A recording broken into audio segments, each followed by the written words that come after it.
Avant le vote du budget d'une commune, la loi impose un débat dit d'orientation budgétaire qui ne donne cependant pas lieu à un vote.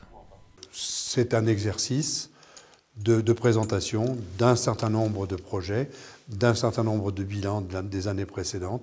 Et puis à partir de là, on en tirera des conclusions pour le budget, où là on fixera des objectifs d'investissement et de fonctionnement.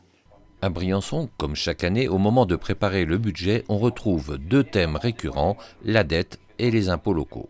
Le taux d'imposition de la ville de Briançon, comme nous nous y étions engagés lors des préparations des élections en 2008, il n'y a pas d'augmentation. Nous n'avons jamais fait d'augmentation. Ceci étant, l'État augmente les bases de référence chaque année, ce qui fait que quand même sur la feuille d'impôt, ça se traduit par une augmentation de 1,5 ou de 2%. Cette année, ça sera 2%. S'il y aura des choix à faire d'ici le vote du budget quant au projet de réalisation, du côté du remboursement de la dette de la commune, il n'y a guère d'options. Alors la dette aujourd'hui représente à ce jour 54 millions à rembourser. Nous en avons remboursé 25 sur les 9 ans qui viennent de se passer. Donc en gros, on rembourse 5 millions par an. 5 millions, dans les 5 millions, il y en a la moitié qui sont du capital et l'autre moitié qui sont des intérêts. C'est ce qui d'ailleurs nous empêche d'investir beaucoup plus, puisque aujourd'hui nous investissons à hauteur d'1,5 million plus les subventions que nous allons toucher.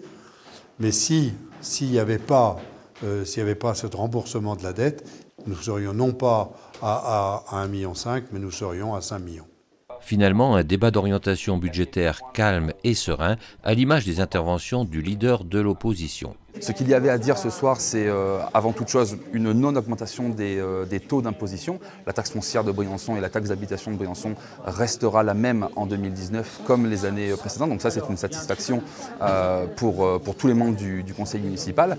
Et puis on peut également souligner quand même cette année la livraison de grands chantiers pour la ville de Briançon, à savoir la médiathèque dans le cœur de ville, également le centre technique municipal, les nouveaux services techniques de la ville de Briançon, qui est un investissement quand même de plus d'1,2 million €, et puis également à titre privé l'ouverture d'un cinéma 4 salles dans le cœur de ville.